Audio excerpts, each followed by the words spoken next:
Gratidão à guardiã de sonhos. Tem uma guardiã de sonhos? Vamos ver. Boa noite, Ana, tudo bem? E a família linda, como está? E os assombradinhos pets, estão bem? Está tudo bem.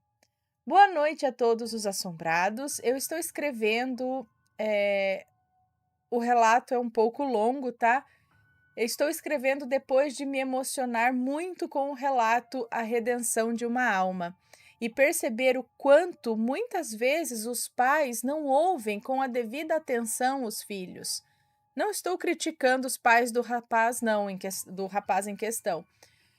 Muitas vezes as crianças fantasiam e fica difícil mesmo para a família diferenciar o que é imaginação do que não é, né? O que eu vou te contar aconteceu na minha família e mais especificamente comigo, e foi por isso que ouvindo você narrar o que houve com aquelas pessoas, me remeteu ao que passamos também. Eu não te falei antes, eu sou espiritualista. Eu não digo espírita, pois não sigo de forma correta a doutrina, mas respeito muito. Minha família tem uma sensibilidade aflorada, mas nunca cuidamos com a seriedade merecida. Minha irmã mais nova é muito materialista, apegada demais às aparências, ao status, o que só aumentou quando ela se casou. Meu cunhado, homem mais velho que ela, 17 anos, mostrou-se no começo do casamento ser uma pessoa muito diferente do que os anos seguintes vieram a revelar. Desde o início, frequentávamos pouco sua casa. Não nos sentíamos. Não nos sen... Peraí. Desde o início, frequentávamos pouco sua casa. Não nos sentíamos, por parte dele, verdadeiramente bem-vindos, e o tempo só aumentava esse sentimento. Nós somos nordestinos e tenho imenso orgulho disso. O ditado que diz que nordestino é, antes de tudo, um forte, resume o que somos. E ele sempre, quando estávamos reunidos, fazia questão de fazer algum comentário ou mesmo, como ele dizia, uma brincadeira de mau gosto para depreciar a nossa origem. E isso foi nos afastando cada vez mais dessa minha irmã, pois ela argumentava que era o jeito dele e sempre tentava amenizar a situação, mesmo sendo o nosso pai o alvo escolhido na maior parte das vezes. 5 anos depois, ela ficou grávida. Ficamos muito felizes e mais ainda os nossos pais, pois seria a primeira neta. Já tínhamos o filho da minha outra irmã. Os nomes estão trocados? Ela não falou, né? Ela não avisou se os nomes estão trocados. Mas então não vou falar aqui. Bom, já tínhamos o filho da minha outra irmã, um espoleta, que em outra vida, como minha mãe diz, deve ter sido quem influenciou Nero a pôr fogo em Roma. Parece ter formiga. Se está quieto, tá doente ou tá aprontando. Como quando raspou a cabeça do cachorro da família, dizendo que era para ele ficar parecido com o vovô. Não sabemos como ele conseguiu esse feito. Quando vimos o cachorro entra na sala completamente careca. Até hoje, o cachorro se esconde quando ele chega, tadinho. Minha sobrinha sempre foi mais calma e, graças a Deus, nunca tentou nada contra os pets aqui da família, ou com os pets, né? Quando precisava ficar com algum de nós para os pais saírem, ela não dava o menor trabalho. E foi assim até os 4 anos, quando tudo iniciou. No começo, passou a acordar várias vezes durante a noite e chamar pela mãe. Foi assim durante meses, e tudo começou a ficar mais sério quando completou 5 anos e passou a acordar chorando e só dormir com a lâmpada acesa e a porta aberta. Depois vieram os gritos, se bater na cama como se tentasse se soltar de alguma coisa. Minha irmã, mesmo contra a vontade do marido, a levava a médicos, fora o pediatra habitual. E o que ouvia era que a filha sofria de terror noturno e passaria com o tempo, e isso passaria com o tempo, né? Era só ter paciência, era uma fase, e toda criança apresentava em alguma parte da infância esse terror noturno. Mas não, Ana. Ela passou a dormir com os pais, não tinha quem fizesse ela ficar no quarto dela sozinha.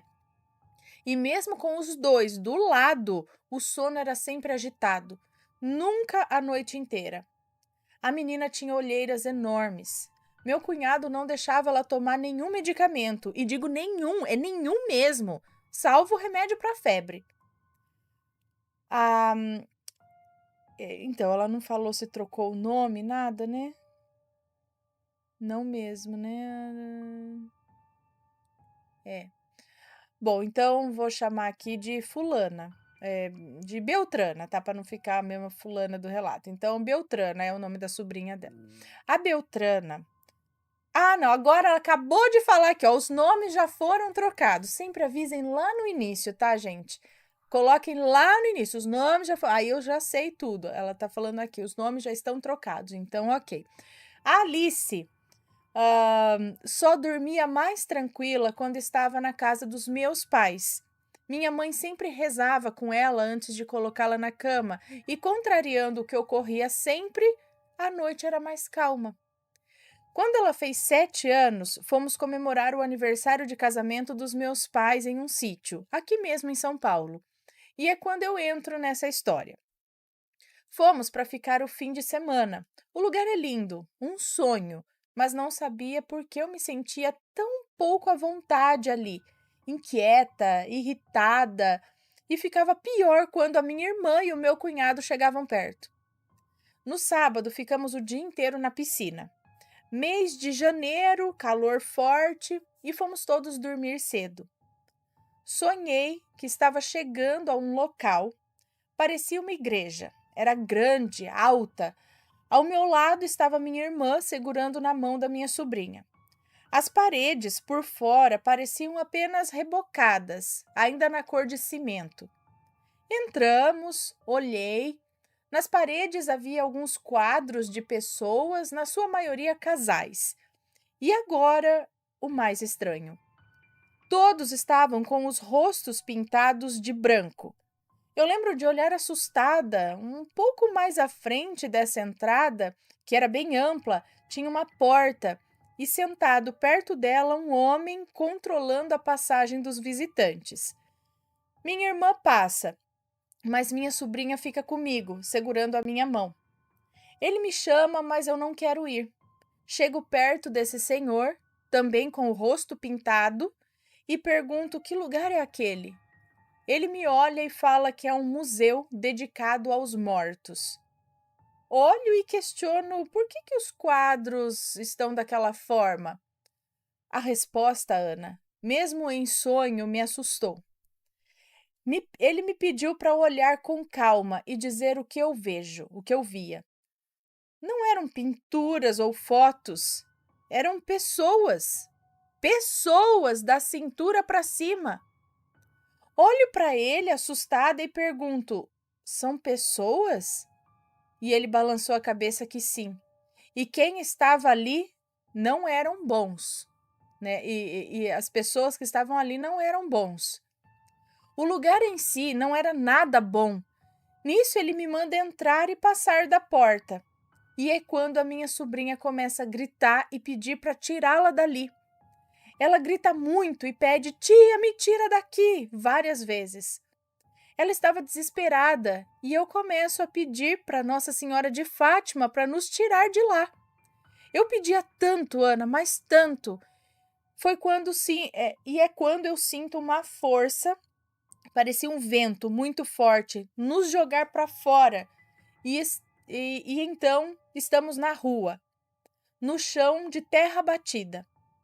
Aí eu acordei com a minha mãe do meu lado rezando.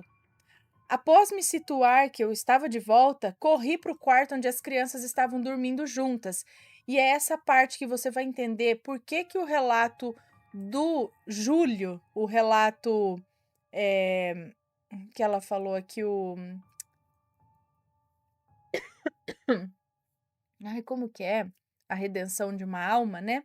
Por que aquele relato me afetou tanto? Entramos, eu e minha mãe, e o mais estarrecedor. Espera aí, foram para o quarto das crianças, né. Entramos eu e minha mãe e o mais estarrecedor é que pairando acima da minha sobrinha havia uma coisa, uma nuvem, posso dizer assim, escura, negra, e me passou a sensação de algo ruim, muito ruim. Perguntei à minha mãe se ela também estava vendo o mesmo que eu, e ela disse que não. Começamos a orar e depois essa formação se dissipou. Minha irmã chegou e quis saber o que fazíamos. Eu não sabia o que dizer, né? Como explicar o que eu tinha visto. Quem falou foi a nossa mãe, que disse que estava fazendo suas orações habituais antes de dormir e sentiu que precisava ir ao meu quarto.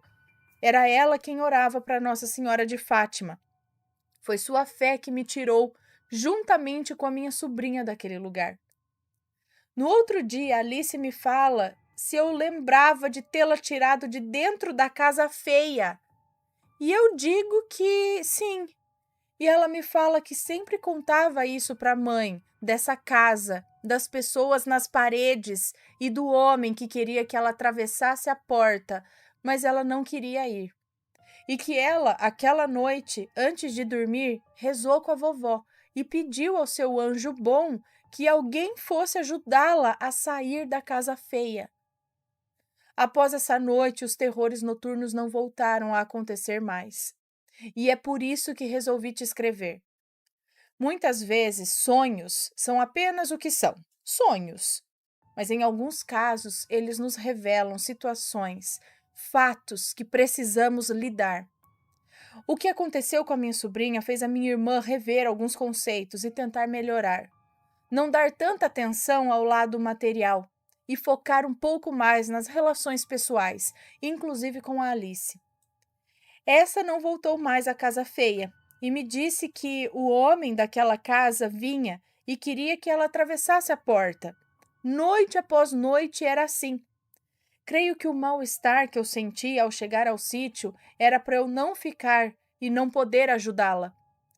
Voltei novamente em sonho a esse local, sozinha agora, e não senti tanto medo quanto da vez anterior. Encontrei o mesmo homem na porta. Dessa vez eu não entrei. Eu quis saber o que era ali, o que era aquele lugar. E ele me disse que era exatamente o que eu tinha visto: uma porta. E quem determina o que tem do outro lado é quem passa. Que estamos errados ao pensarmos que a nossa realidade é linear. E para não voltar mais àquele lugar sem ser convidada. E ele disse que era para não voltar mais àquele lugar sem ser convidada. Eu não quero voltar de jeito nenhum, mesmo sendo convidada de honra e tendo tapete vermelho para me receber. Não. Obrigada por me ouvir novamente. Gratidão, hoje e sempre, por seu trabalho, que não sei o quanto você entende a importância dele. Você é um canal de luz entre nossas vivências, experiências que torna os nossos resgates mais compreensíveis quando ouvimos você narrá-los. Resgate ou relatos, enfim. Ah, você é uma guardiã de histórias em todas as épocas.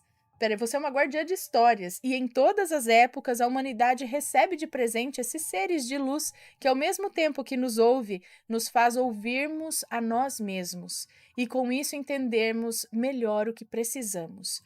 Muita luz e gratidão. Um beijo para você. Nossa, me senti importante agora. Que interessante, gente. Olha só. Como pode? A menina estava sempre sonhando com aquele lugar e ela entrou no mesmo lugar para tirar a sobrinha de lá. E o que é esse lugar? O homem falou, mas eu fiquei meio confusa mesmo assim. O que ela viu lá eram pessoas com os rostos pintados de branco, da cintura para cima só, como se fossem quadros. Mas eram pessoas de carne e osso que estavam ali. E ali ele disse que era um museu. Museu? Museu dedicado aos mortos, e aquele povo lá não era bom, não. E ele falava para a menina entrar, e ela não queria. Que lugar é esse, gente? E era por isso que ela tinha os terrores noturnos. E aí é que tá, nem sempre o negócio é médico, né? O negócio é, como que eu posso dizer? Às vezes o lance é espiritual. Então a gente tem que ficar atento a isso com as crianças, principalmente, porque eles não sabem. E a gente acha que eles também vão estar imaginando, é imaginação de criança, é criatividade de criança, é medo natural que acontece com toda criança. Será? Então a gente tem que ponderar muito bem isso, escutar, pensar, porque eles podem estar sofrendo com alguma coisa que a gente não está vendo.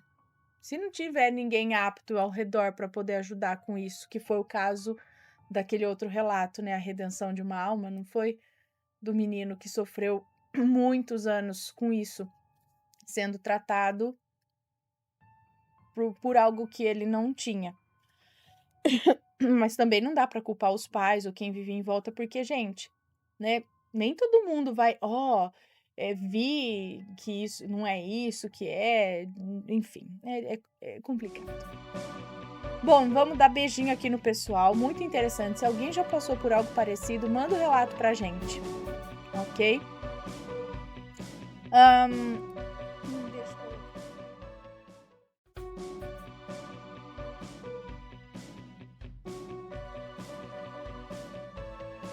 Está gostando dos relatos no Reverso Assombrado? Então não se esqueça de deixar o seu like. E é claro, se ainda não for inscrito, se inscreva.